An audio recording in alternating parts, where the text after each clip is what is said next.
I'm Monica McKenzie, and this is the Club Sports Wrap-Up, the show that tells you all you need to know about Liberty Club sports. So let's get right into the highlights. The Ohio Bobcats came to town looking to extinguish Liberty's 5-game home win streak. Friday's game saw the teams both start out slow, but Ohio was able to pull ahead 3-0 in the second period. It wasn't until the third period that the Flames got on the board with a wrist shot from captain Ben Hughes. Saturday was another battle for the Flames as the Bobcats came out with a lot of speed and physicality. It was a good learning experience for the Flames playing against such a skilled opponent. Down 5 goals in the second period, freshman forward Andy Clark capitalized on the power play for the Flames. They had some good chances in the third period but were unable to find the back of the net again, and the game ended with a score of 6-1. They'll be back in action this weekend against conference rivals Stony Brook. Saturday, the lacrosse team hosted a fall tournament in order to get some practice against other schools. 3 teams participated and the Flames were able to come out on top against Elon with a score of 11-2 and George Washington 9-4. It was a time for coaches to see what the new players have to offer as well as come up with some potential lines for once the season begins.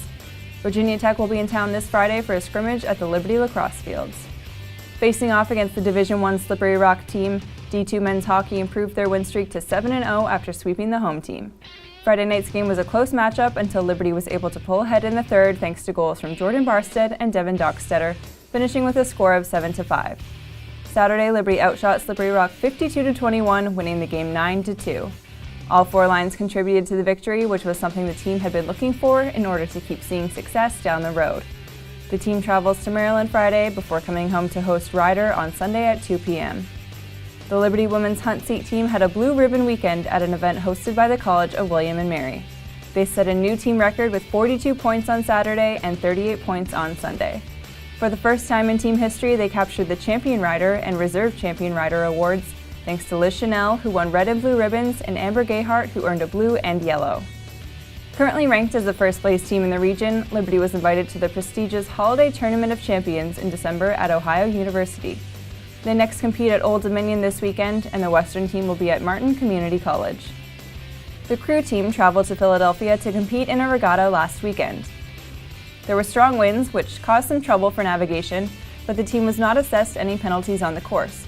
Men's Novice 4 boat placed 14th out of 23, the Men's Championship 4 placed 30th out of 38, and the Women's Championship 4 placed 49th out of 58 boats. The final race of the day was the Men's Championship double, and they placed last out of 9 boats, slowed down by heavy winds and choppy conditions. This weekend the team will travel to Chattanooga, Tennessee for the Head of the Hooch Regatta. The men's volleyball team traveled to Bristol, Tennessee to compete in a round-robin tournament hosted by NCAA D2 team King University. The Flames split 2 games with Lincoln Memorial, then were swept by King University. They tied with Coker University by rallying back to win the second game. Right side hitter Scott Zelzniak had 3 solo blocks and 2 kills against Coker, which helped them come out on top. Liberty's D2 team lost all 3 matches in a competitive fashion. The D1 and D2 teams will travel to Michigan on Friday to compete in the Hardwood Classic. The Lady Flames D2 hockey team swept Montclair State 6-3 on Saturday and 8-3 on Sunday morning. The Flames are undefeated against the Montclair Redhawks over the past 3 seasons with a record of 5-0. Coach Sarah Nemi said the patience and persistence the team displayed through both games is what allowed them to come out on top. The University of Delaware will be in town this weekend playing the Flames Saturday night and Sunday morning. Taekwondo is at Cornell University. Racquetball hosts their second MACRC tournament at home. Rock climbing is in Roanoke. Women's D1 hockey is at a tournament in Amherst, Massachusetts. Ultimate hosts the Hill City Classic tournament at home. Wrestling is at the Messiah Invitational in Pennsylvania. And disc golf hosts the Flamethrower Championships at home. For more information on all of our club sports teams, head over to our website, like us on Facebook, and follow us on Instagram and Twitter. For Liberty Club Sports, I'm Monica McKenzie.